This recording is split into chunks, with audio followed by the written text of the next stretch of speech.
Ok, então antes de começarmos, quero estar orando novamente. Pai querido, te agradecemos por esse momento ímpar e singular, Pai. Te agradecemos porque a presença do Teu Santo Espírito é maravilhosa no meio de nós, Pai. Te agradecemos, Senhor, porque estamos reunidos aqui em Teu nome, com o único objetivo de glorificar e engrandecer a Ti, Senhor. Que esse mesmo maravilhoso Espírito, Pai, possa estar continuar conduzindo essa reunião, Pai. E que não seja eu o que estiver falando a sua palavra, mas sim o Teu Espírito, Pai. Que eu me cale nessa hora e que somente o Teu Espírito fale, Pai. E que Ele fale poderosamente aos nossos corações, assim como falou comigo ao estudar esse texto, Pai. Que o Senhor possa transformar, Pai, o que escutaremos aqui nessa noite, e já escutamos aqui nessa noite, em vida para nossas vidas, Pai. Não queremos conhecimento teológico, não queremos intelecto, queremos viver e viver em abundância, uma vida de santidade, uma vida de maturidade espiritual, Pai. Que o Senhor nos conduza a isso através do Seu Santo Espírito. No nome precioso do Teu Filho amado Jesus, que eu oro e agradeço. Amém. Mais uma vez, então, Lucas 10, a partir do 25. Confesso aos irmãos que, inicialmente, quando eu comecei a estudar esse texto, é um texto muito conhecido, muito estudado, principalmente nas EBDs, com as crianças, é muito voltado a esse público infantil, mas é uma história muito rica, uma parábola muito rica, que o Senhor Jesus conta a um intelectual, a um fariseu, a um conhecedor da lei. E eu confesso aos irmãos que a ideia inicial era trabalhar com os irmãos nessa noite a parábola do bom samaritano. Mas eu confesso aos irmãos que vou ficar somente do 25 ao 28, tá? No finalzinho, faremos uma conclusão chegando a um verso importantíssimo do Bom Samaritano, que é uma parábola maravilhosa. Mas o que eu quero enfatizar com os irmãos nessa noite são os versos de 25 a 28. Então, leremos juntos agora. Quero que os irmãos me acompanhem a partir, então, do 25. E eis que certo homem, intérprete da lei, se levantou com o intuito de pôr Jesus à prova e disse-lhe: Mestre, que farei para herdar a vida eterna? Então Jesus lhe perguntou: que está escrito na lei? Como interpretas? E a isto ele respondeu: Amarás o Senhor teu Deus de todo o teu coração, de toda a tua alma, de todas as tuas forças e de todo o teu entendimento. E amarás o teu próximo como a ti mesmo. Então Jesus lhe disse: Respondeste corretamente. Faz isto e viverás. Até aqui, irmãos. Bom, agora que lemos os textos em questão, eu gostaria de fazer uma pequena exposição, pegando cada um deles. Mas antes, vamos fazer uma introdução para a gente entender um pouquinho esse diálogo desse intelectual com Cristo. O verso 25, então, aqui, essa parte do 25 ao 28, apresenta para a gente uma pergunta crucial, feita por um intérprete da lei, um intelectual da lei do Velho Testamento, a Jesus. E é interessante que esse encontro levava a questões importantes sobre a vida eterna e a relação entre a lei e a graça, certo? Então ele deve falar muito ao nosso coração com relação à questão da vida eterna e a relação entre a lei e a graça, a velha dispensação e a nova dispensação. Só que tem uma peculiaridade aqui. Este intérprete da lei, ele buscava testar a Jesus. Ele não queria realmente, de coração, saber como ele alcançaria a vida eterna, né? Então nós podemos ter um paralelo com Nicodemos, né? Ou um paralelo com o carcereiro, quando ele vai e pergunta para Paulo, depois de ver aquele milagre da cadeia sendo quebrada. Lá eles perguntavam de forma genuína, tá? Nicodemos com todo receio, indo à noite para não envergonhar os seus costumes, a hierarquia que ele tinha como um fariseu. Mas aqui, esse intérprete da lei, cujo nome não nos é dado, ele vai pejorativamente, ele vai para testar o nosso Senhor, para ver o que Jesus ia falar a respeito da vida eterna. Então esse intérprete da lei buscava testar Jesus e o seu ministério, questionando sobre como obter a vida eterna. E o interessante é que os fariseus e os escribas, eles buscavam seguir a lei rigorosamente, pelo menos externamente falando, acreditando que a obediência a essas leis e essas normas era o caminho para a salvação. No entanto, eles, vendo interiormente que eles não conseguiam obedecer à lei, eles faziam brechas na lei, e essa era uma constante para justificar os seus próprios pecados. Então, Deus deixou os 10 mandamentos a eles. Deus deixou todo o Velho Testamento para os judeus. Toda a palavra de Deus, que é a sombra de Cristo. De Gênesis até Apocalipse vai falar de Cristo. E o Velho Testamento inteiro vai falar de Cristo. A promessa de Cristo, do descendente da mulher que pisaria na cabeça da serpente, já estava lá em Gênesis e permeou o Velho Testamento inteiro, com tipos como sacrifícios, sombras da realidade que estava por vir. Mas o povo endureceu o coração a isso. E é interessante que os judeus, Deus deixou 10 mandamentos, né? E tem as leis de Deus. Eles acrescentaram mais de 600 leis para tentar burlar a lei de Deus, para tentar esconder o seu pecado e dizer que aquilo que eles estavam fazendo é correto.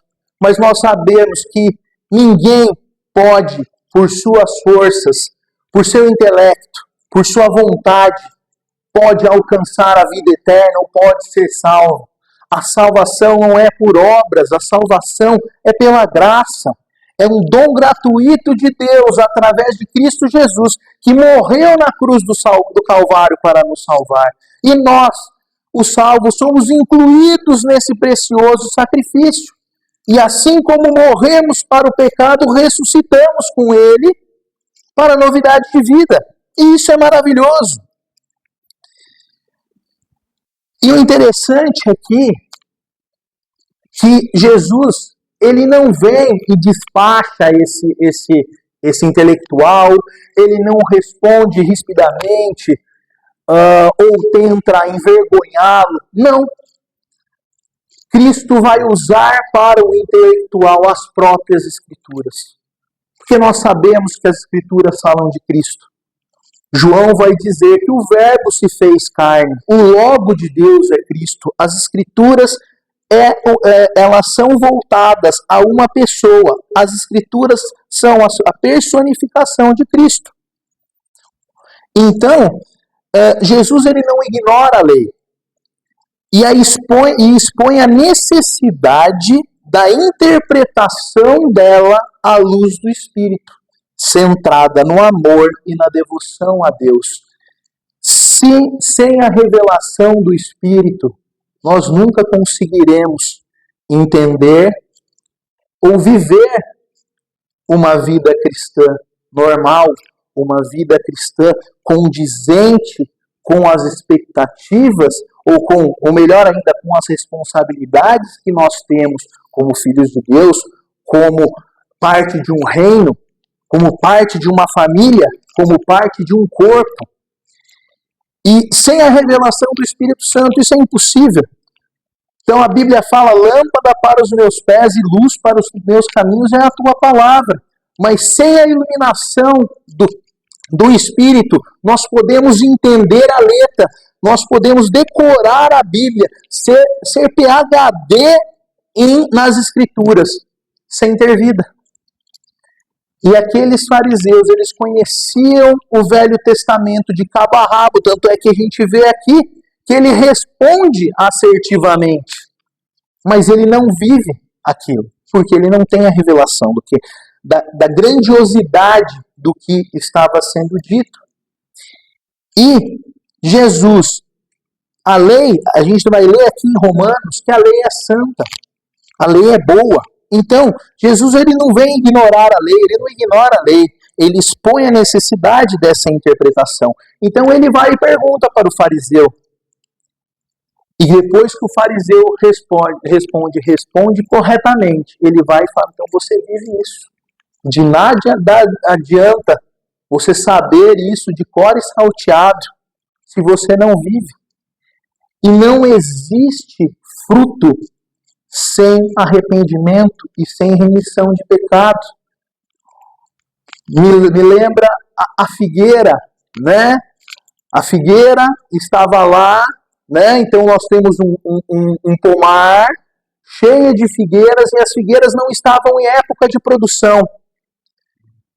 E nas figueiras, quando as figueiras estão cheias de folhas, elas estão dizendo que elas têm fruto. E Jesus andando com seus discípulos, vendo todas aquelas figueiras no tempo correto, ou seja, no tempo de não frutificar, se depara com uma figueira que aparentava ter frutos. Quando Cristo chega perto, quando Jesus chega perto dessa figueira, o exterior dela era lindo, mas ela não tinha fruto. Porque só pode ter fruto mediante a morte e o novo nascimento. E só temos isso através da preciosa salvação em Cristo Jesus, que morreu na cruz do Calvário. E assim nós fomos mortos com Ele. Morremos para o pecado, para ganhar uma nova vida em Cristo Jesus. Fomos transportados do reino das trevas para o reino dos filhos do seu amor. E a pergunta que eu deixo aqui para os irmãos, que é a pergunta que eu fiz a mim mesmo, e é o tema de hoje, eu gosto de citar o tema e eu não falei o tema é a fé cristã e os nossos deveres. Aqui nós estamos embasando inicialmente a fé cristã. E tem aquele hino que fala, morri na cruz por ti, que fazes tu por mim? Qual tem sido a nossa resposta diária às nossas responsabilidades como um cidadão do reino, como um filho de Deus? Estamos vivendo uma vida de intelectualismo e de aparência, ou estamos vivendo uma vida de crucificado? Uma vida do discipulado, porque esse discipulado ele tem um custo. E esse custo é negar a si mesmo, é a morte do eu, é a mortificação diária do eu para que Cristo viva em nós. E esse trabalho é um trabalho diário e constante, é uma jornada. Nós, como filhos de Deus, queremos ficar rodando no deserto por conta de imaturidade, de um coração duro, de um coração desobediente, ou queremos adentrar a Canaã, que são as insondáveis riquezas que estão em Cristo Jesus? Então aqui, para nós embasarmos rapidamente o que eu falei a respeito da lei, os irmãos podem abrir em Romanos, que eu vou ler rapidamente três textinhos aqui em Romanos, tá? Se os irmãos quiserem abrir junto, por favor, senão não há necessidade. Mas o primeiro, Romanos 7,12, que vai falar assim: por conseguinte, a lei é santa e o mandamento santo, e justo e bom. Romanos 10 vai falar o seguinte, do versos 1 ao verso 4. Irmãos, a boa vontade do meu coração e a minha súplica a Deus a favor deles são para que sejam salvos, porque lhes dou testemunho de que eles têm zelo por Deus, porém não com entendimento. Porquanto, desconhecendo a justiça de Deus e procurando estabelecer a sua própria, não se sujeitaram a que vem de Deus, porque o fim da lei é Cristo, para a justiça de todo aquele que crê. Cristo é o fim da lei, e Cristo é aquele que cumpriu a lei. Cristo morreu naquela cruz e a morte não pôde segurá-lo, porque ele, como homem, foi o único homem capaz de cumprir a lei de Deus. Nós não temos essa capacidade. Nós nascemos com uma natureza pecaminosa.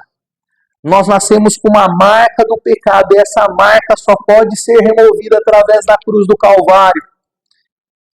E Cristo, 100% homem, vindo da semente da mulher, com a semente do Espírito Santo, ele não carregava essa marca.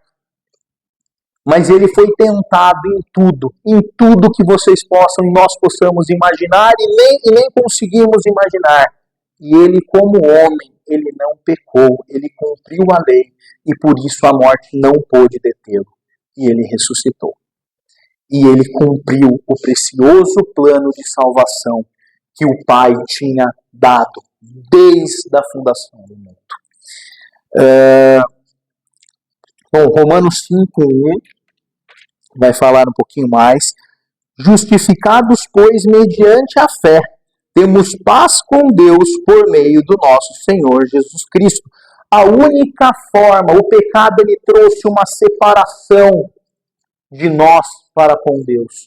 A partir do momento que Adão pecou, houve uma barreira intransponível entre nós e Deus. Nós nos tornamos inimigos de Deus, filhos da ira, filhos da desobediência, filhos do maligno. Mas Deus, por sua imensurável graça e misericórdia, ele não tinha um plano B. Ele é onipotente, ele é onisciente. E o Cordeiro já foi morto desde a fundação do mundo. E esse Cordeiro nos foi revelado.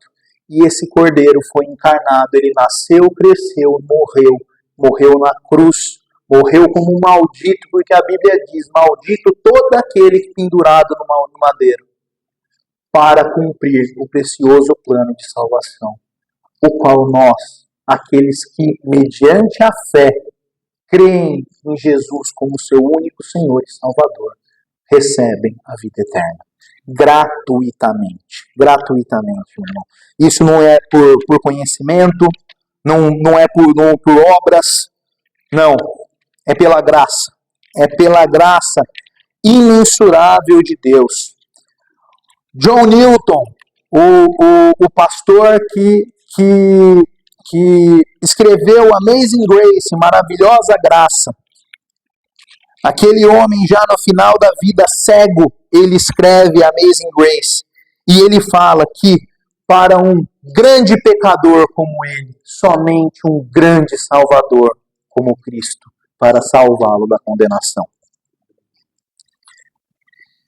Então, irmãos, nós iremos,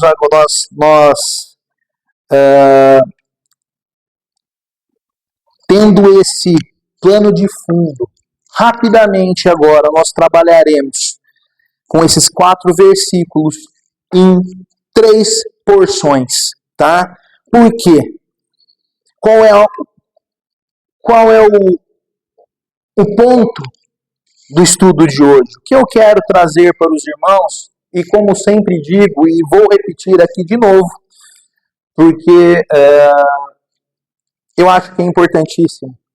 Eu estava lendo um livro e me chamou muita atenção algo que é o seguinte: quando um ministrador, qualquer um que esteja aqui na frente, um instrumento de Deus aqui na frente para trazer uma palavra, se ele fizer uma pregação em terceira pessoa, de nada está valendo aquilo lá.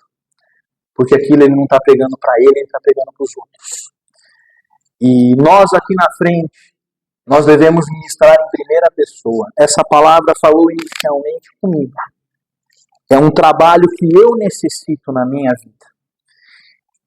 E vendo a minha carência, eu busquei a Deus e meditei nesses versos e vi o quão necessitado e quão aquém eu estou da realidade e da responsabilidade nos proposta a partir do momento que recebemos essa tão preciosa salvação. Então, essas palavras são para mim. E o estudo de hoje, nós, através dele, devemos examinar a nós mesmos e aplicar ao nosso coração os elevados deveres daqueles que foram salvos pela graça, com uma vida de devoção, uma vida de obediência e uma vida de testemunha. De nada vale todo o nosso conhecimento se nós não testemunhamos. A Bíblia fala que nós somos sal da terra e luz do mundo.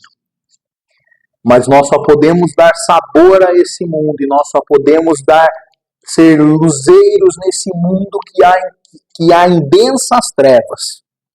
Porque esse mundo jaz do maligno.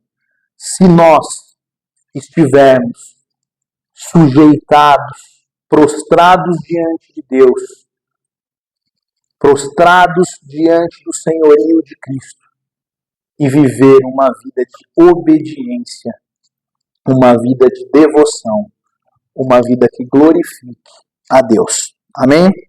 Bom, então vamos lá. A primeira breve abordagem que nós iremos trabalhar é a pergunta crucial, verso 25. Vamos ler mais uma vez o verso 25.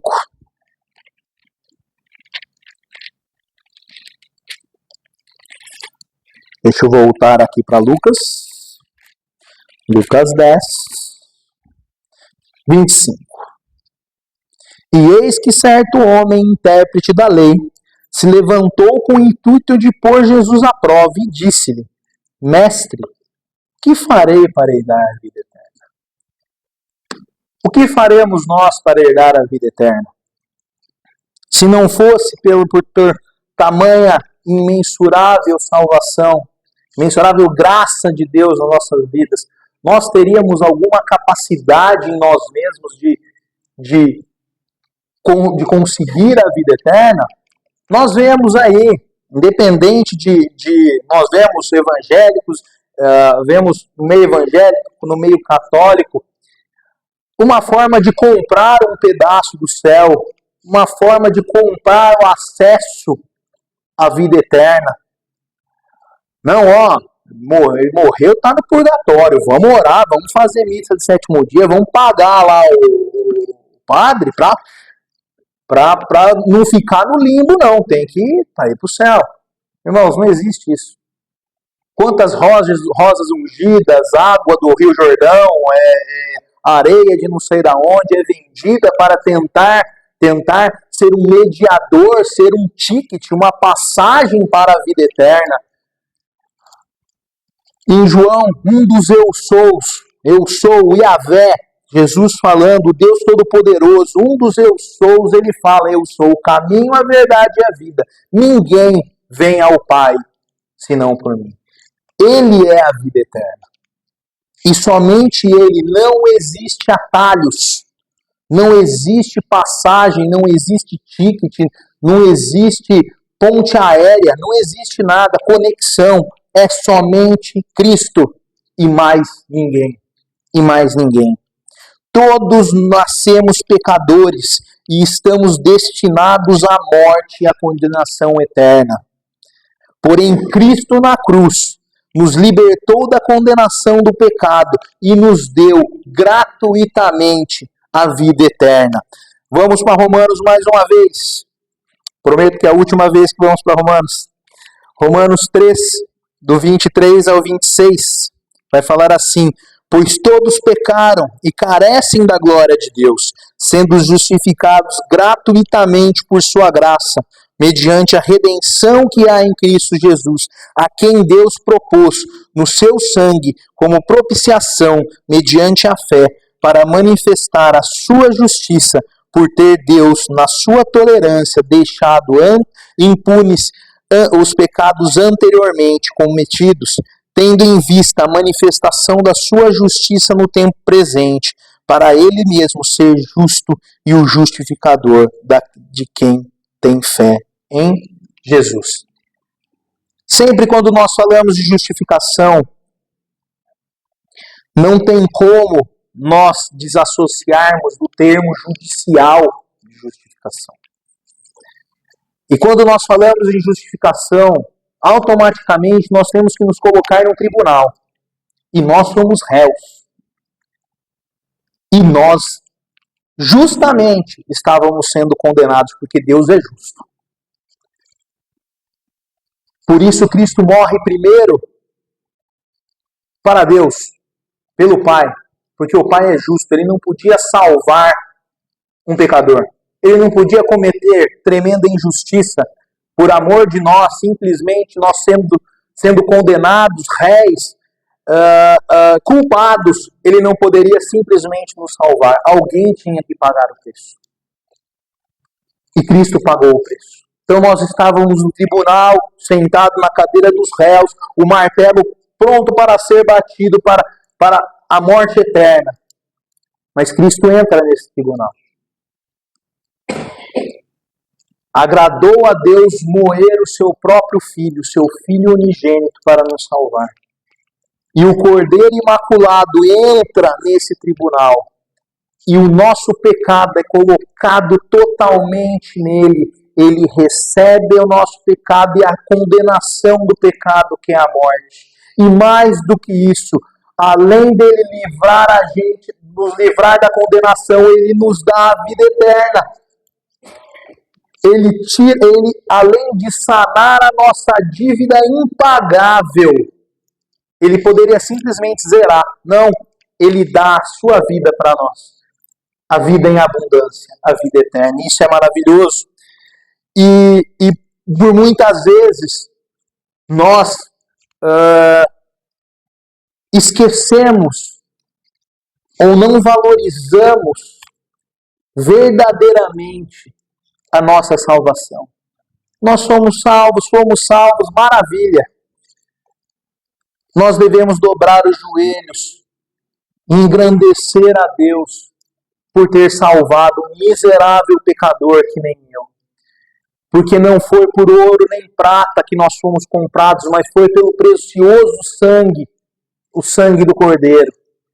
E nós só podemos avançar nessa jornada de santificação se estivermos bem fundamentados, agradecidos e engrandecendo a Deus pela preciosa salvação em Cristo Jesus. E isso é maravilhoso. O irmão Sidney, a última vez que ele trouxe a palavra aqui, o foco da sua mensagem foi a salvação. E aquela mensagem impactou grandemente o meu coração. Grandemente o meu coração. Porque muitas vezes nós queremos estudar teologicamente assuntos que são importantes, mas muitas vezes secundários. E esquecemos de nos fundamentar e nos alegrar nessa preciosa salvação. Davi, no Salmo 51, quando ele percebe o tamanho do pecado que ele havia cometido, ele ora ao Pai e um dos seus clamores é: restitui-me a alegria na sua salvação. Nós devemos estar com a nossa alegria restituída, alegrando e vivendo uma vida de gratidão, de louvor a Deus por sermos salvos, por sermos escolhidos por Ele. Devemos meditar a esse respeito, porque o plano de salvação ele deve ocupar o nosso coração e ser a primazia em nossas vidas. Porque assim nós devemos procurar ter um testemunho do Espírito, que realmente nos arrependemos e de que possuímos uma fé viva. E uma fé viva é uma fé praticante, é uma fé atuante na misericórdia de Deus em Cristo Jesus. 1 João vai falar o seguinte para nós. 1 João 5, 11:12 vai falar assim: e o testemunho é este, que Deus nos deu a vida eterna, e esta vida está no seu Filho. Aquele que tem o Filho tem a vida. Aquele que não tem o Filho de Deus não tem a vida. Simples, profundo e fundamental. Esse é o caráter principal de todos aqueles que verdadeiramente obtiveram a vida eterna, que é o espírito de arrependimento e uma devoção total a Deus. Ou seja, a vida de um crucificado, a vida de um escravo. O escravo, ele não tem vontade própria. A sua vontade é fazer a vontade do seu mestre. Cristo, que foi o maior exemplo de servo que nós temos na Bíblia. E ele fala que a minha vontade é fazer a vontade do Pai. Ele lá no jardim de Getsêmani, sofrendo uma dor agonizante, pois sabia que tudo que iria sofrer, e principalmente sabia que a conexão perfeita que ele tinha com o Pai ia ser rompida naquela cruz. Ele sofreu e suou sangue, e ali ele fala: Pai, se for possível, afasta de mim esse cálice, mas seja feita a tua vontade. E a vontade de Deus foi feita. Tanto é que um dos seus brados naquela cruz, talvez o mais triste deles, é quando ele vira e fala: Deus meu, por que me desamparaste? Ele não fala Pai mais, porque ali Deus virou as costas para ele, porque ele estava carregando o pecado, todo o nosso pecado nele. Então Deus vira as costas e impõe o seu julgamento, a sua condenação, a morte no seu próprio Filho. Isso é profundo demais, irmãos. Isso deve corar o nosso rosto de vergonha pela vida cristã tão aquém que nós vivemos. Tão aquém. Tão aquém.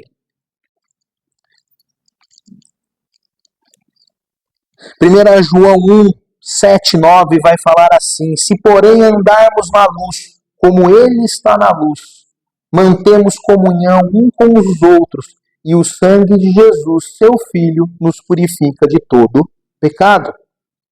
Se dissermos que não temos pecado nenhum, a nós mesmos nos enganamos, e a verdade não está em nós. Se confessarmos os nossos pecados, Ele é fiel e justo para nos perdoar os pecados e nos purificar de toda injustiça. Isso é maravilhoso. Agora, vamos adiante com os próximos dois versos, o 26 e o 27, que vai nos falar assim: então Jesus lhe perguntou: o que está escrito na lei? Como interpretas? A isto ele respondeu: amarás o Senhor teu Deus de todo o teu coração, de toda a tua alma, de todas as tuas forças, de todo o teu entendimento. E amarás o teu próximo como a ti mesmo. Até aqui. Notemos nesses versos a sublime honra que Cristo tributou às Escrituras. Ele tinha autoridade para ele falar o que ele quisesse. Ele é a personificação das Escrituras. Ele é o maná de Deus. Ele é o pão da vida. Ele é o caminho, a verdade e a vida. Ele é a porta. Mas ele vai e ele pergunta a respeito das Escrituras. Por quê? Por quê? Porque ele refere à Bíblia. Ele enfatiza que a Bíblia é a única regra de fé e prática cristã. Não existe complementos, não existe acessórios. O único mapa para uma vida cristã é a Bíblia. Aqui, nas Escrituras, nós temos as respostas, todas as respostas que nós precisamos para viver uma vida de santidade, para viver uma vida que agrada a Deus. Você não precisa, nós não precisamos de coachings de interpretação de Bíblia. Hoje eu estava mexendo no Instagram assim, né? E aparece uma chamada. Compre um curso. Coaching especializado em interpretação das Escrituras. Ele vai te ajudar. Amados, a Escritura é por revelação do Espírito. Nós não precisamos de homens, de circunstâncias mundanas, circunstâncias externas, para termos a revelação do Evangelho. Porque o Evangelho é uma pessoa, o Evangelho é Cristo. E através do seu Santo Espírito, Ele vai nos revelar gradativamente a porção necessária, o maná diário, o alimento espiritual diário, para podermos combater todas as adversidades do dia a dia e viver uma vida, rumar nessa jornada a uma vida de maturidade. Não precisamos de nada mais além das Escrituras. O princípio contido nessas palavras deve se tornar o fundamento de nossa vida espiritual. Lá em 1 Coríntios, no capítulo 3, o verso 11, vai falar assim: porém, ninguém pode lançar outro fundamento, além do que foi posto, o qual é Jesus Cristo. Ele é o fundamento. Ele é o fundamento. Pedro, você é um pedregulho. Sobre essa pedra, sobre esse fundamento que sou eu, Cristo, você vai edificar a minha igreja. E as portas do inferno não prevalecerão contra ela. O fundamento é Cristo e nada mais. É a palavra e nada mais. Não precisamos de nenhum aditivo, não precisamos de nenhum complemento, não precisamos de qualquer outro norte. A nossa bússola é Cristo e as Escrituras e nada mais. Por isso que um dos fundamentos da reforma é só a Escritura, ou só a Escritura. O reformador Martim Lutero, que ele foi o expoente, mas antes dele vinham outros, sempre houve um remanescente, John Hus, dentre outros. Um dos suas teses, um dos seus pontos fundamentais da sua reforma, que a reforma não foi dele, a reforma é do Espírito, é somente as Escrituras. Somente a Escritura. Ela é o padrão, ela é o mapa para uma vida cristã, para uma vida que agrade a Deus, só e somente ela, e nada mais. E somente apegados a esse princípio, podemos prosseguir nessa jornada seguindo os passos do Cordeiro.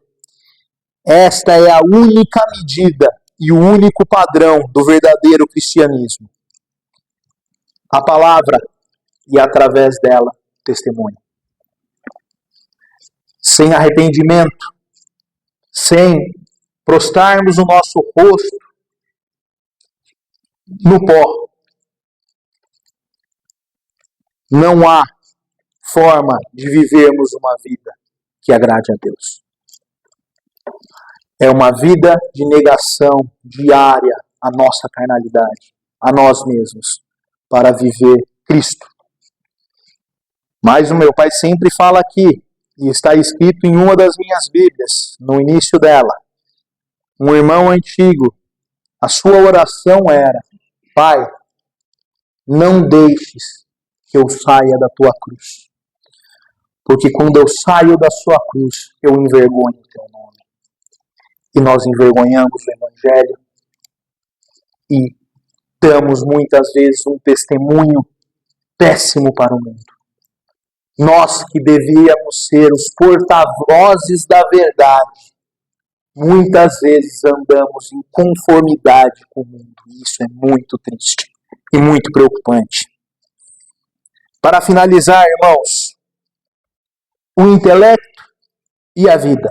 Verso 28. Então Jesus lhe disse: respondeste corretamente. E agora que vem o ponto-chave. Faz isso e viverás. O homem pode ter um nítido conhecimento em seu intelecto, enquanto seu coração está cheio de impiedade. Por fora, uma figueira cheia de flores e frutos, deveria estar, cheia de folhas e com nenhum fruto. Uma figueira vistosa, com flores e folhas, mas sem fruto. Por dentro, uma vida de impunidade. Uma vida longe de Deus. Uma vida seca. Porque aquela figueira, quando Jesus olhou para ela e viu que não havia fruto, que a aparência exterior não condizia com o seu interior, era uma vida de hipocrisia, uma vida de religiosidade, ele simplesmente olhou para ela e falou para ela secar. E ela secou. Não existe vida cristã sem testemunho, sem frutos. Claro que é gradativo.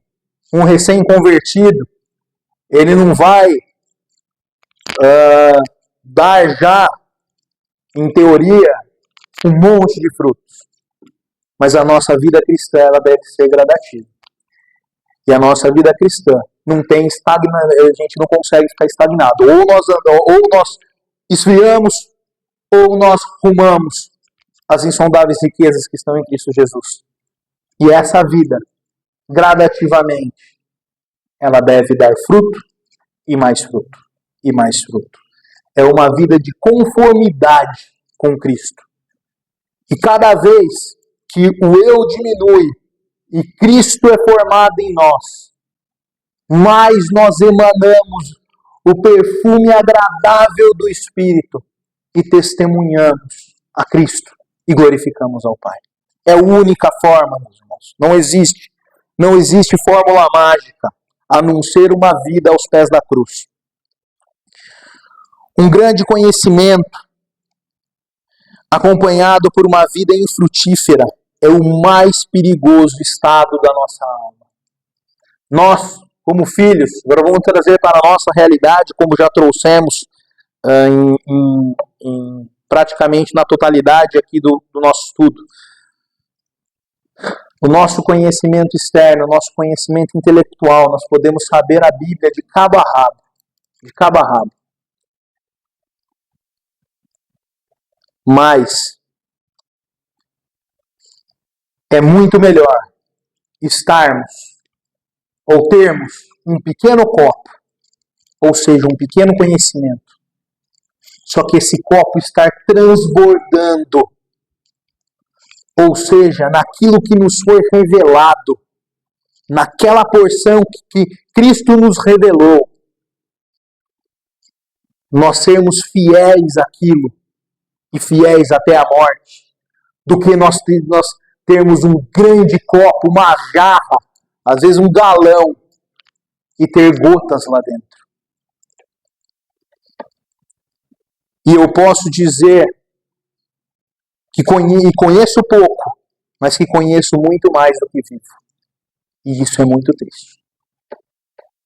Isso é muito triste. Que nós possamos ter essa autoavaliação e clamar por misericórdia, porque necessitamos viver uma vida cheia do Espírito. O meu avô João, muitos aqui conheceram,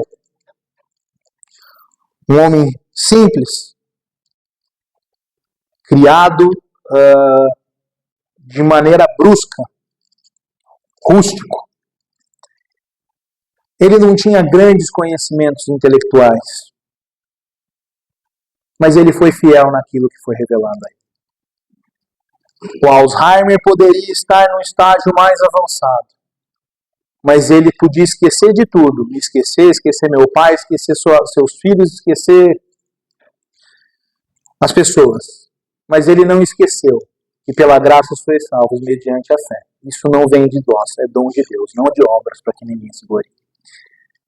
Ele foi fiel nessa medida. E nós temos uma medida. Cada um de nós aqui tem uma medida. Nós estamos sendo fiéis a ela. Esse versículo nos revela a necessidade que temos do sangue e da justiça de Cristo. A ele devemos recorrer se desejamos permanecer firmes e praticantes na nossa jornada de fé. Devemos encontrar nele a graça para que o amor a Deus e aos homens, porque amarás o teu Deus e depois o próximo,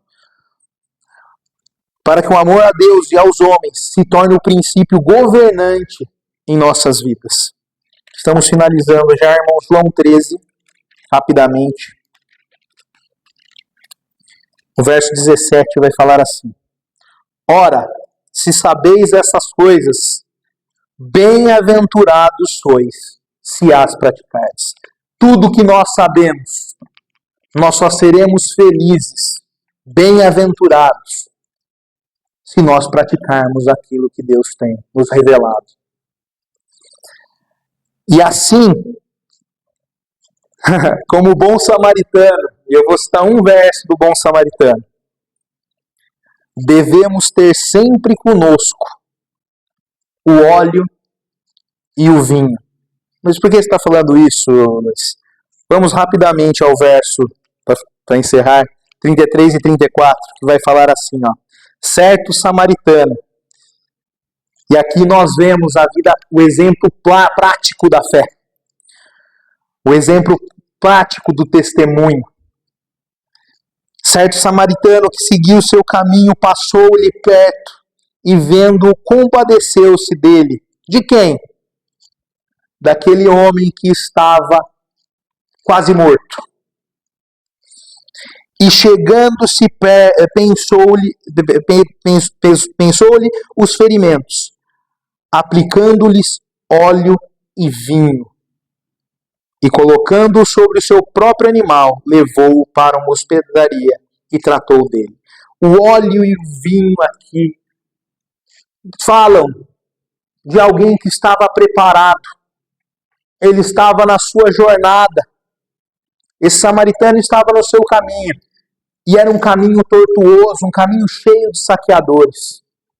Mas ele estava com o vinho e com o óleo, que tipificam para nós o sangue do Cordeiro e a unção do Espírito Santo. Uma vida sem estarmos debaixo do sangue do Cordeiro e da unção do Espírito Santo não é uma vida cristã. A vida cristã é aquela onde o sangue do Cordeiro, que purifica de toda iniquidade, ele está sobre nós.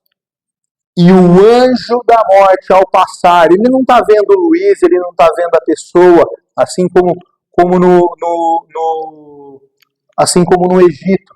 Ele vê o sangue no umbral da porta. E esse sangue é o sangue que livra da condenação. E esse sangue, da qual fomos libertos, nós devemos proclamar com amor aos homens, àqueles que estão perdidos. Devemos transmitir a eles, não somente com palavras, mas com uma vida de testemunho. E o bom samaritano, ele estava preparado. E ele vem com o vinho, que fala do sangue de Cristo, e vem com a unção do Espírito Santo. E ele cuida daquele ferido. Então nós devemos ter sempre conosco, no nosso caminhar, a cruz de Cristo e uma vida cheia do Espírito. Para assim vivermos uma vida de testemunho e de devoção a Deus e com amor ao próximo. Amém, irmãos? Isso que eu gostaria de passar aos irmãos essa noite. E que possamos ruminar essa mensagem e que ela não fique somente no intelectual. Que nós possamos viver essa vida de santidade, que é uma vida difícil, mas Deus nos sustenta. E que possamos rumar para uma vida de maior maturidade e assim viver uma vida de testemunho. Amém? Graças e paz a todos. Sidney, ora para a gente encerrar.